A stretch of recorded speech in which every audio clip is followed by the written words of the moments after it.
by Demuth, and there were examples here, and here is the book. This exercise, which I call Demuth and a Modified Bird's Eye View of Objects. And then words for the day: fracturing, ruled line, and blotting. And the other thing I couldn't find was, you don't have to do all these things. These are elements that I pulled out of Demuth. I couldn't find my box of Kleenex for blotting, so if you get to blotting, good luck. Use something else. Some of you may have had time to read this, and I'm only going to read this line that Ritchie, writing on Demuth, said. That Demuth creates an angular, faceted definition of form and the interplay of curves and diagonals radiating towards the edges of the paper. You have some objects in front of you, and over here is are three examples I did of what I'm talking about. You probably have read this by now, or some of you, so I'll let you do that on your own, but while I describe this, and at one point I say, what is the point? You start with a piece of paper. If you decide not to do this as a whole day thing, you could very well just do this part of it, where you start by laying down an overlay or underpinning of ruled lines. There's some rulers there if you want to use one. And they don't even have to be ruled lines. You could go like this, this, this. If anyone would like to use a piece of shirt cardboard, it is fun. It's cheap, it's terrible, it's bad, but it is also intriguing to play on it. It's got a funny surface. It is not archival, so if it's your best painting of your life, it will not, well, it will last your lifetime. That's it, or barely. So you start by observing at what the things that are in front of you, and there are other things on this table too. What I have put down there is not a rule. They don't have to be that way. They don't have to stay that way. You could add. Of course, you're working now with 6 other people or something, so you may need to work it out with someone if they've already gripped onto it. So take a look at what you see there. These objects are chosen very much in the spirit of Demuth. The color, his use of this radiating folds and edges that he follows out, a lot of use of white space, but an awareness of when you hit an edge, how you hit one, including at the edge of your paper or as some of these radiating lines might cross. So, sort of bounce off of this. These are similar to what you have in front of you, there's some apples, these little small tomatoes, Brussels sprouts, some have scallions. You can add some scallions if they're not in there. One of them I made is a very muted palette. You like that? That's fine. If you want to add something else, that is fine too. A somewhat minimal setup on the whole. So here's the point. You start with a feeling that you're going to center whatever the objects, say the apple, Brussels sprouts, tomatoes, within your rectangle, or which includes a square, and includes whatever orientation. And so first you look at it, and then you kind of establish these ruled lines, which are going to cross. It's sort of arbitrarily, and I'll try it very arbitrarily.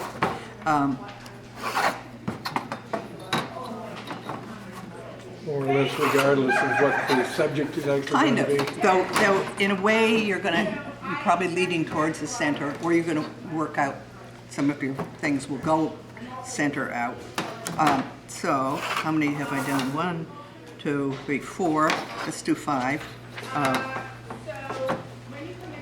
And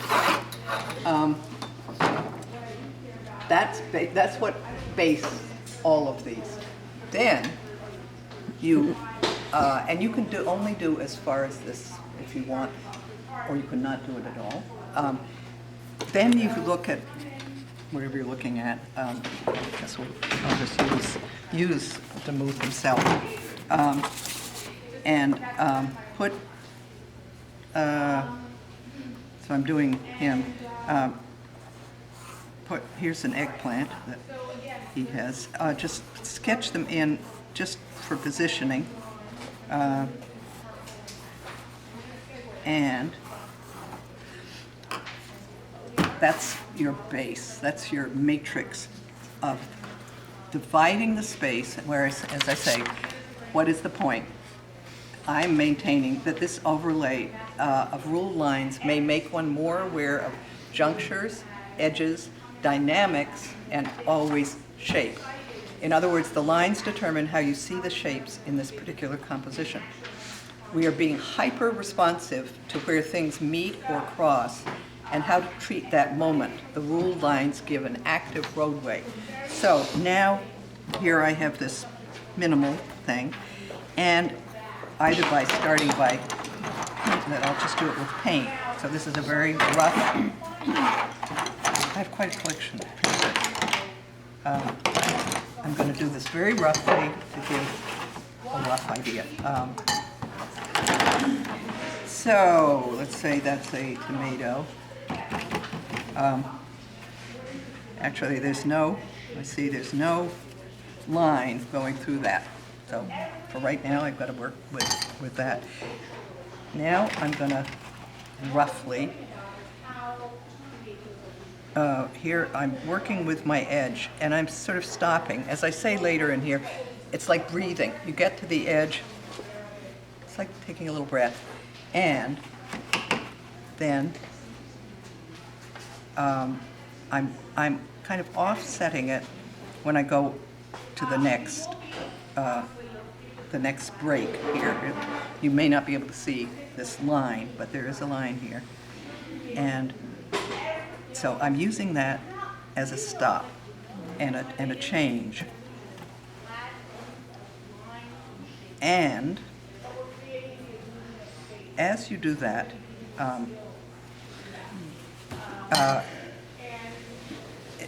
it won't happen immediately, but as you're working this whole idea out, and I'll just go over here and put another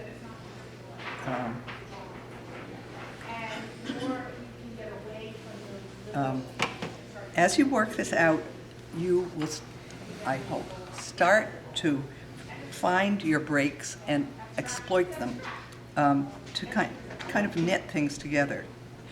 Here's another break of a line. And so I'm, again, sort of offsetting it, changing the plane. Here, you'll see this maybe more clearly. The scallion things, they come to the line, they break, move them. And at this point, you are controlling compositionally by being inspired, maybe, to create a new dynamic, to say, oh, in what way do I want to continue to this next edge? You know, maybe I want to start a new, it's bigger than I wanted. Maybe I want to move my eye and my viewer's eye down. So in a way, it is all totally arbitrary. This is, it's destroying the planes of the conventional planes and trying to make you see these shapes and probably shadows. And I will put some of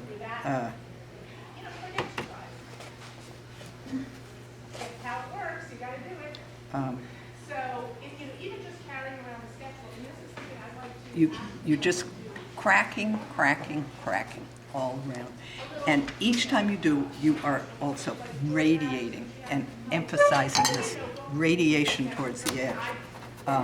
I'm going to put in, here's on these, on this corner here, you could be adding just a tiny bit in a Demuthian way, as you will notice, a little bit of a shadow form to emphasize that edge. And you could keep going. Anyone could just take what I've started and just continue with that way. Again, this is the point. It is putting you in charge of what you are seeing, so that you say, these are not only an eggplant or whatever these things are, apples and blah, blah, tomatoes and scallions. They are shapes and they are directionals, and I am going to play with them. This doesn't mean it has to destroy all your wonderful sense of modeling, perspective, though these are very flattened, obviously.